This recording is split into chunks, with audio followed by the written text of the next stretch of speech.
क्या आपने कभी सोचा है, एक साधारण ब्राह्मण का पुत्र जिसके पास न तो सेना थी, न राज्य, न धन, वह कैसे इतिहास का सबसे बड़ा रणनीतिकार बन गया। कैसे उसकी नीतियों ने एक मामूली बालक चंद्रगुप्त को सम्राट बना दिया और एक पूरे साम्राज्य की नींव रख दी, वो भी केवल बुद्धि और नीति के बल पर। नमस्कार दोस्तों, आज आप सुनने जा रहे हैं चाणक्य नीति का सार, एक ऐसा ज्ञान जो हजारों साल पुराना होते हुए भी आज के जीवन में उतना ही प्रासंगिक है जितना कल था। यह सिर्फ एक पुस्तक नहीं, यह एक दृष्टिकोण है। यह एक ऐसी ज्योति है जो अंधकार में भी दिशा देती है, और यह एक ऐसी आवाज है जो भीतर के युद्ध को शांति में बदल देती है।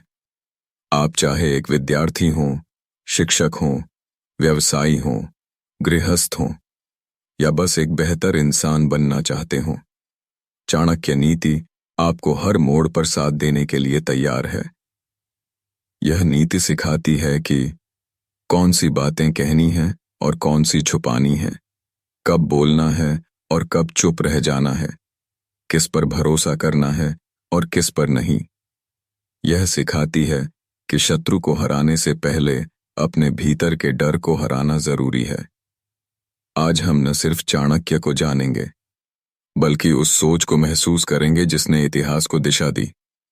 और इस यात्रा में आप पाएंगे कि चाणक्य केवल किसी और के जीवन को बदलने वाले नहीं थे, वे आपके अपने जीवन के लिए भी एक दर्पण हैं, और शायद एक मार्गदर्शक भी। तो चलिए, बिना किसी शीर्षक, बिना किसी रुकावट, सीधे प्रवेश करते हैं उस नीति की दुनिया में जो शब्दों से नहीं बल्कि जीवन की चुनौतियों से गढ़ी गई है। ये है चाणक्य नीति, यानी चाणक्य के नियम। यह एक ऐसा ज्ञान जो समय से परे है, जिसने राजा पैदा किए और दुश्मनों को बिना तलवार चलाए घुटनों पर ला दिया। चाणक्य ने जीवन को बहुत ही सूक्ष्मता से देखा था। उन्होंने यह जाना कि मनुष्य क्या सोचता है और क्यों कभी कभी खुद की ही बर्बादी का कारण बनता है। उन्होंने अनुभव किया कि शक्ति केवल बाहरी नहीं होती, असली शक्ति तो नीति में छुपी होती है। जो नीति को समझता है वही युद्ध जीतता है, चाहे मैदान में तलवार चले या मन में चालें चले। एक बार एक युवक ने चाणक्य से पूछा, आचार्य, इस दुनिया में सबसे बड़ा शत्रु कौन होता है?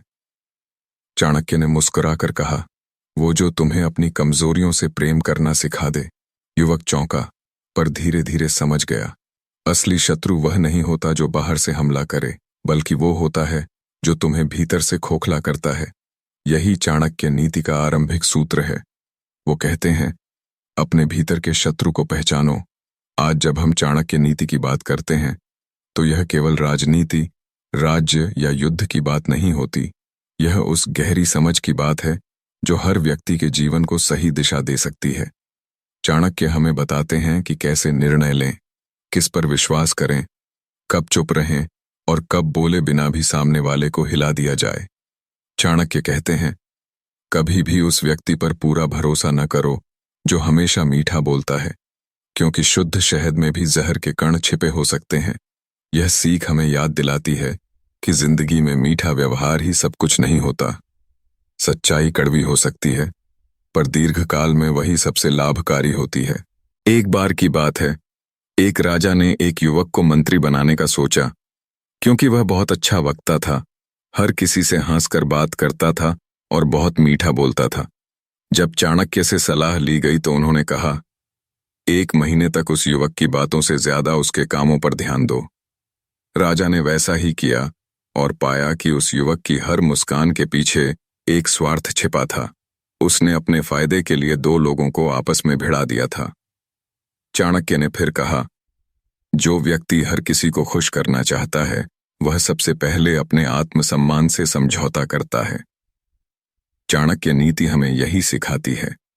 समझ और सतर्कता, विनम्रता और विवेक के साथ जीना ही सच्ची चतुराई है।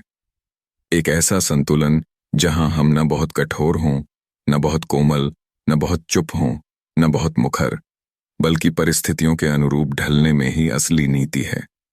एक व्यापारी था जो अपने व्यापार में बार बार घाटा खा रहा था। उसने चाणक्य से जाकर कहा, मैं मेहनत करता हूं पर लाभ नहीं मिलता। चाणक्य ने कहा, तुम मेहनत करते हो, पर क्या सोच समझकर? बिना नीति के मेहनत वैसी ही है जैसे अंधेरे में तीर चलाना। फिर उन्होंने उसे सिखाया, ग्राहक का स्वभाव समझो, बाजार की चाल देखो, प्रतियोगी की कमजोरी पहचानो और फिर रणनीति बनाकर कदम बढ़ाओ। कुछ ही महीनों में वह व्यापारी न केवल घाटे से उबर गया, बल्कि लाभ में भी आ गया। इसी तरह चाणक्य यह भी कहते हैं, कभी भी अपनी योजनाएं तब तक किसी से साझा मत करो जब तक वे सफल न हो जाएं। आज के जमाने में जब लोग सोशल मीडिया पर हर कदम, हर विचार साझा कर देते हैं, यह सीख और भी महत्वपूर्ण हो जाती है। चाणक्य की बात थी, गोपनीयता ही रणनीति की आत्मा है। जो व्यक्ति अपनी योजना को तब तक छुपाकर रखता है जब तक वह साकार न हो जाए, वही बाजीगर बनता है। अब बात करें रिश्तों की। चाणक्य कहते हैं, मित्रता का मूल्य संकट में ही पता चलता है। एक बार एक राजा को बंदी बना लिया गया। उसके सभी दरबारी, सहयोगी, यहां तक कि रिश्तेदार भी उसे छोड़कर चले गए। केवल एक वृद्ध सेवक रह गया जो रात को उसके लिए खाना और खबरें लाता रहा। बाद में जब राजा रिहा हुआ और पुनः सिंहासन पर बैठा तो उसने उस वृद्ध सेवक को प्रधानमंत्री बना दिया। जब लोगों ने पूछा, एक सेवक को यह पद क्यों? तो राजा बोला, जिसने मेरे अंधकार में मेरा साथ दिया वह मेरी रोशनी में सबसे बड़ा भागीदार है। इसी से जुड़ी चाणक्य की एक और सीख है, दूसरों को परखने के लिए समय लो, लेकिन जब परख लो तो फिर पूरा विश्वास करो, पर आंखें खुली रखो। यह बात आज के रिश्तों, साझेदारी और व्यापारिक निर्णयों में पूरी तरह लागू होती है। हर मुस्कान के पीछे एक मकसद हो सकता है। यह जानना नकारात्मकता नहीं, बल्कि चाणक्य चतुराई है। अब बात आती है क्रोध और नियंत्रण की। चाणक्य कहते हैं, क्रोध में लिया गया निर्णय या कहा गया शब्द तीर की तरह होता है, न वापस आता है, न ही असर से बचा पाता है।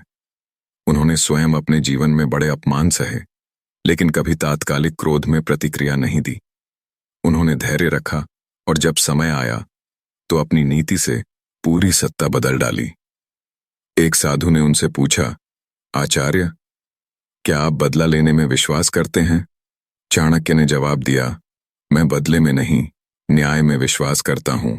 लेकिन अगर अन्याय का जवाब देना हो तो वह इतना प्रभावी होना चाहिए कि अगला अन्याय सोचकर भी डर जाए।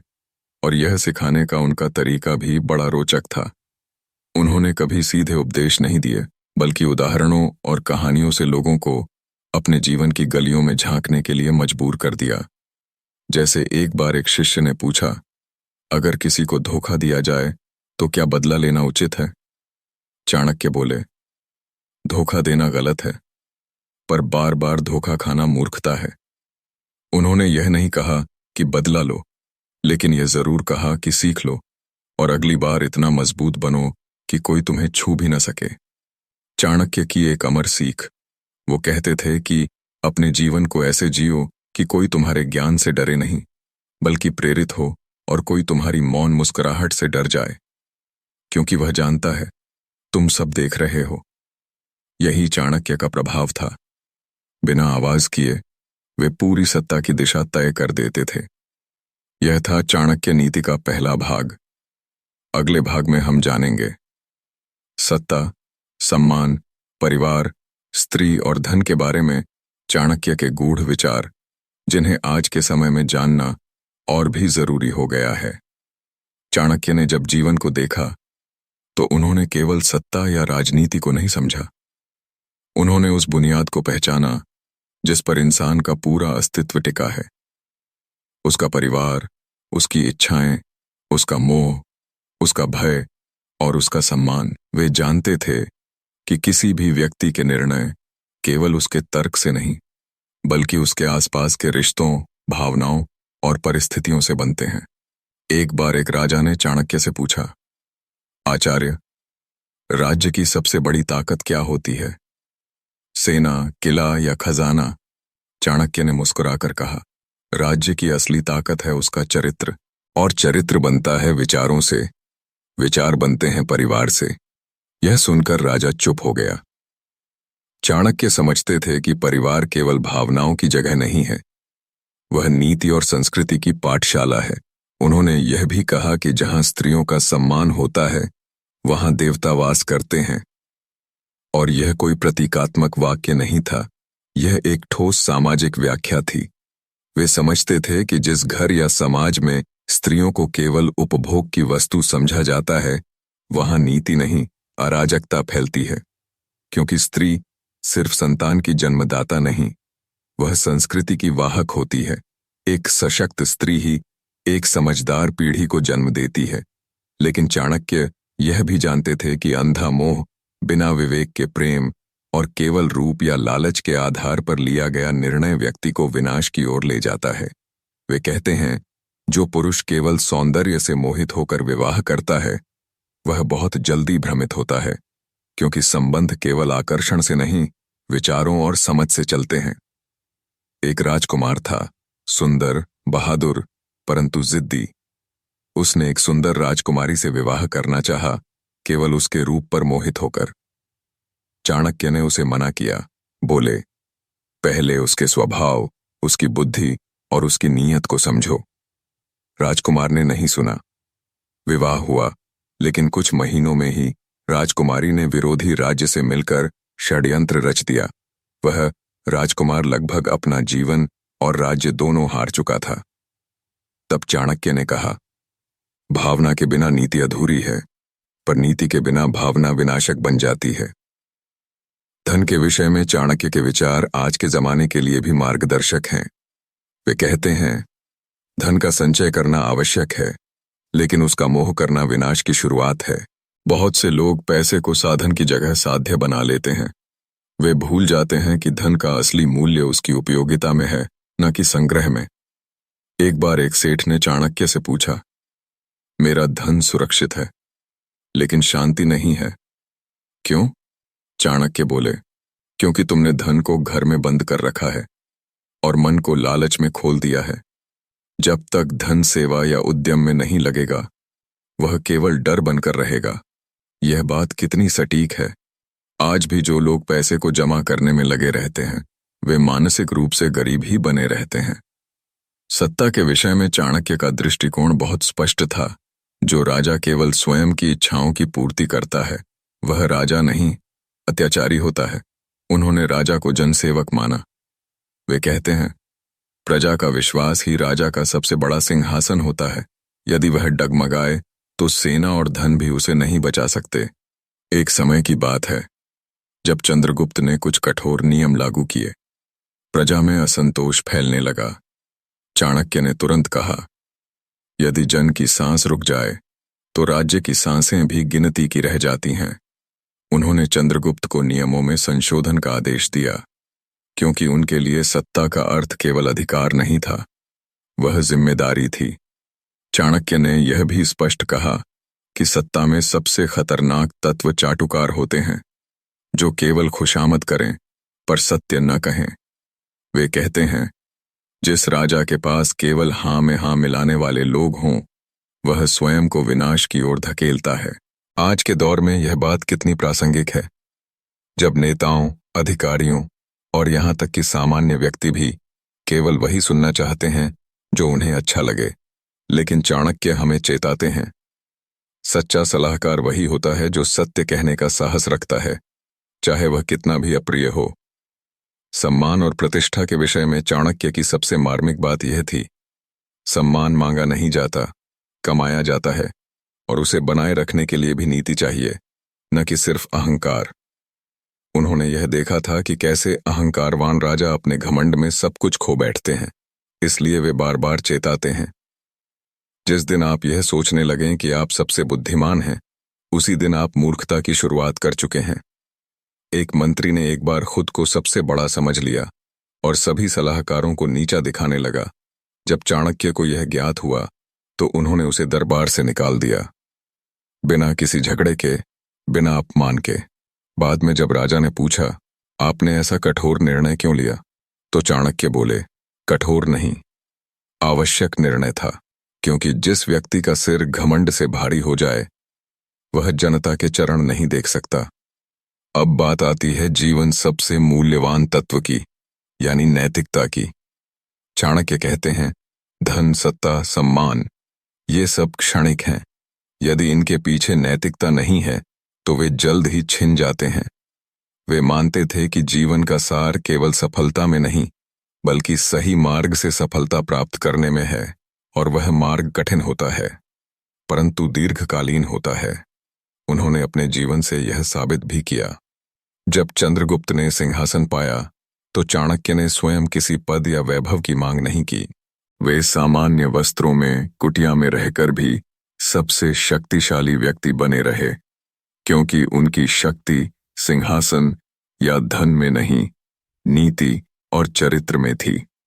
चाणक्य जब किसी को देखते थे तो केवल उसके वस्त्र या शब्द नहीं पढ़ते थे, वे उसकी आंखों में झांकते थे, उसके मन को पढ़ते थे। वे जानते थे कि आदमी जो दिखता है अक्सर वह नहीं होता, और इसी कारण उन्होंने जीवन का सबसे महत्वपूर्ण हथियार माना, सतर्कता को। वे कहते थे, दुनिया में सबसे बड़ा भ्रम यही है कि आप सोचें सब ठीक है, क्योंकि जब हम ये मान लेते हैं कि संकट नहीं आएगा तभी संकट सबसे तेज रूप में आता है। भय के बारे में उनका दृष्टिकोण बहुत ही अनोखा था। उन्होंने कभी डर से भागने की बात नहीं की, बल्कि डर को देखने, पहचानने और उसकी तैयारी करने की नीति सिखाई। वे कहते हैं, जो भय को नजरअंदाज करता है वह उसकी गिरफ्त में सबसे पहले आता है। एक शेर का बच्चा अगर सोचे कि जंगल में कोई खतरा नहीं है तो वह पहला शिकार बनता है, लेकिन वही बच्चा अगर हर झाड़ी, हर आवाज को गंभीरता से ले तो वह बड़ा होकर राजा बन सकता है। एक बार एक सैनिक युद्ध से पहले कांप रहा था। चाणक्य उसके पास गए और बोले, डरना गलत नहीं है, पर डर से निर्णय लेना सबसे बड़ी गलती है। फिर उन्होंने धीरे से कहा, तुम्हारा डर तुम्हें बताता है कि क्या जरूरी है, लेकिन तुम्हारी नीति तय करती है कि क्या सही है। उस सैनिक ने उसी दिन अपना डर भुला दिया और युद्ध में विजय पाई। चाणक्य ने यह भी बताया कि हर भय के भीतर एक अवसर छिपा होता है। यह बात सुनने में भले ही सामान्य लगे, लेकिन जब आप इसका सार समझते हैं तो जीवन के हर कोने में नए रास्ते दिखने लगते हैं। वे कहते हैं, जब कोई संकट आए तो शोर मत मचाओ, शांत हो जाओ, क्योंकि जब पानी ठहरता है तभी उसमें छिपे पत्थर दिखाई देते हैं। और यही सिद्धांत उन्होंने शिक्षा में लागू किया। वे मानते थे कि ज्ञान केवल किताबों से नहीं आता, अनुभव से आता है। एक बार एक युवक ने उनसे पूछा, क्या मैं पढ़ लिख कर सब कुछ सीख सकता हूं? चाणक्य बोले, जो व्यक्ति केवल पढ़ता है और कभी गिरता नहीं, वह अधूरा ज्ञान लेकर जीता है। उन्होंने कहा, असली शिक्षा तब होती है जब ज्ञान, अनुभव और विनम्रता तीनों एक साथ चलते हैं। एक छात्र था जो बहुत तेज था, लेकिन घमंड भी उतना ही था। वह बार बार दूसरों को नीचा दिखाता। एक दिन चाणक्य ने उससे कहा, तुम्हारा तेज दिमाग तुम्हें ऊंचा नहीं उठाएगा जब तक उसमें नम्रता का झरना न बहता हो। फिर उन्होंने एक बीज दिखाया और बोले, बीज में जीवन है, लेकिन जब तक वह मिट्टी में खुद को दबाता नहीं, वह वृक्ष नहीं बन सकता। यही शिक्षा है, सही समय पर झुकना ताकि सही दिशा में उठ सको। अब बात करते हैं विश्वासघात की। चाणक्य जानते थे कि दुनिया में हर व्यक्ति मुस्कान लेकर नहीं आता। कई बार चेहरों के पीछे मुखौटे होते हैं।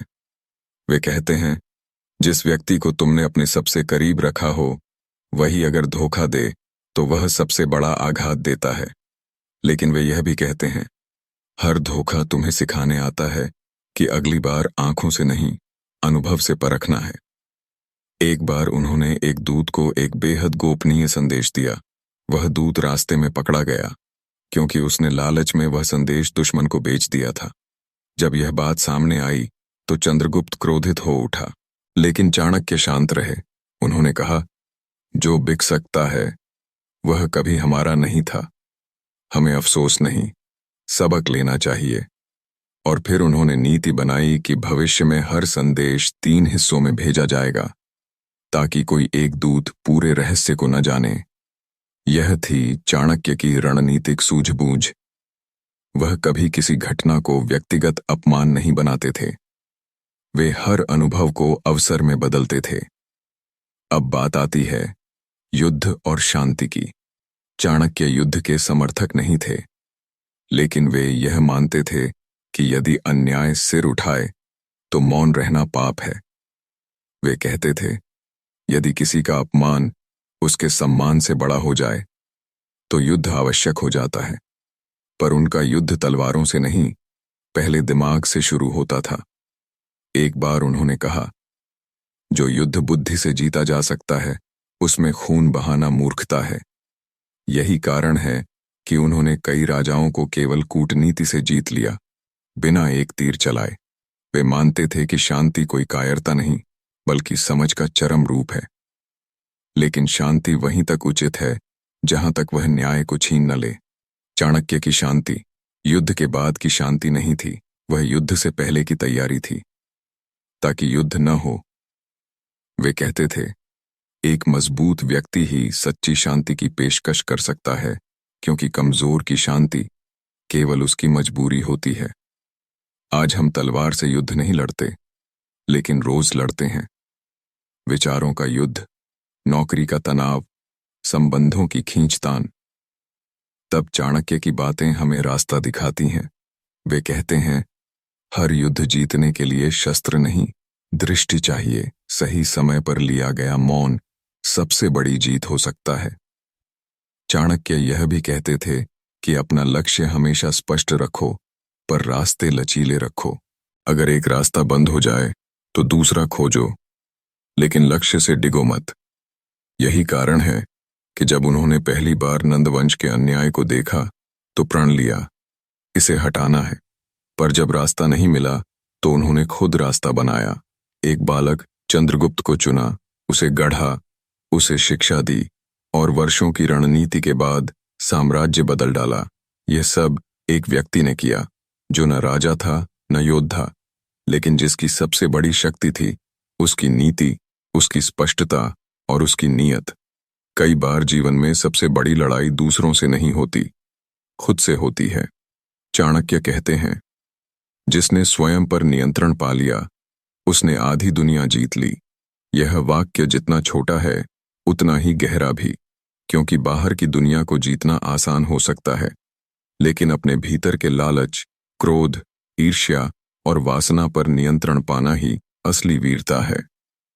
एक बार एक मंत्री ने चाणक्य से पूछा, मैं हर कार्य समय पर करता हूं, दूसरों की सहायता करता हूं, फिर भी भीतर बेचैनी बनी रहती है, क्यों? चाणक्य ने मुस्कुराते हुए एक दीपक दिखाया। यह देखो, यह जल रहा है, रोशनी दे रहा है, लेकिन अगर इसकी लौ तेज कर दो तो यह खुद को ही जला देगा। फिर बोले, तुम अपने कर्मों की लौ को रोशनी बनाओ, लेकिन अहंकार की आंच से उसे जलने मत दो। चाणक्य की नीति में लालच को सबसे बड़ा दुश्मन कहा गया है, क्योंकि यह व्यक्ति की विवेक शक्ति को नष्ट कर देता है। वे कहते हैं, लालच वह नदी है जिसमें जो डूबा वह ऊपर नहीं आता। उन्होंने कहा, लालच की गहराई का कोई अंत नहीं, इसलिए जितना पास जाओगे उतना फंसते जाओगे।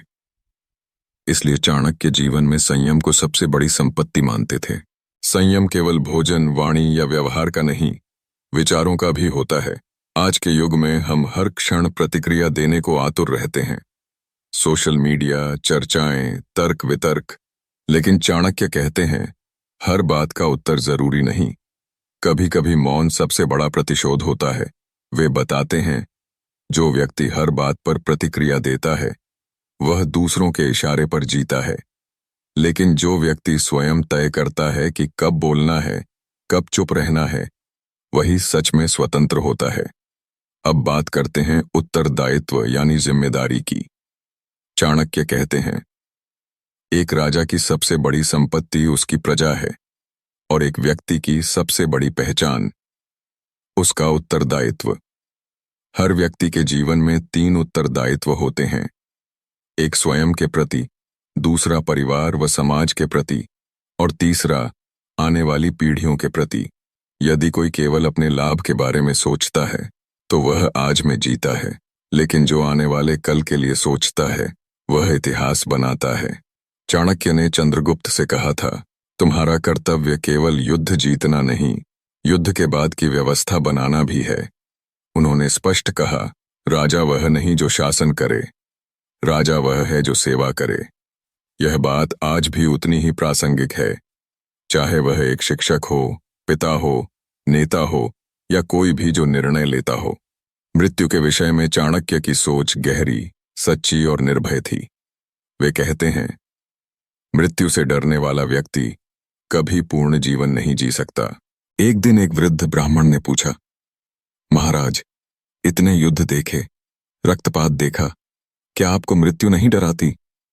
चाणक्य ने उत्तर दिया, मृत्यु जीवन का अंतिम अध्याय नहीं, बल्कि एक नया पृष्ठ है, जहां से नया ज्ञान आरंभ होता है। वे मानते थे कि मृत्यु केवल शरीर का अंत है, विचारों का नहीं। इसलिए वे कहते थे, अपने विचार ऐसे रखो कि शरीर समाप्त होने पर भी लोग उन्हें जें। यही कारण है कि आज, हजारों वर्षों बाद, हम चाणक्य के विचारों को जीते हैं। अब जब हम धर्म और मोक्ष की बात करते हैं, चाणक्य की दृष्टि बहुत व्यावहारिक और जीवन उपयोगी थी। वे धर्म को केवल कर्मकांड नहीं मानते थे। वे कहते हैं, धर्म वह है जो किसी को दुखी न करे और आत्मा को कलंकित न करे। उन्होंने धर्म को जीने की शैली माना, जो नीति, सदाचार और विवेक से जुड़ा हो। मोक्ष उनके लिए केवल जंगल में जाकर साधना नहीं था, बल्कि वे मानते थे कि यदि मनुष्य संसार में रहते हुए अपने कर्म, संयम और ज्ञान के माध्यम से अपना संतुलन बनाए रखे, तो वही मोक्ष की दिशा है। वे कहते हैं, मोक्ष वह स्थिति है जहां कोई शिकायत नहीं, केवल समझ है, और यह समझ तब आती है जब व्यक्ति अपने जीवन को एक उद्देश्य के साथ जीता है। अब अंत में चाणक्य का वह दृष्टिकोण जो उन्हें केवल नीति शास्त्रज्ञ नहीं, एक युगद्रष्टा बनाता है।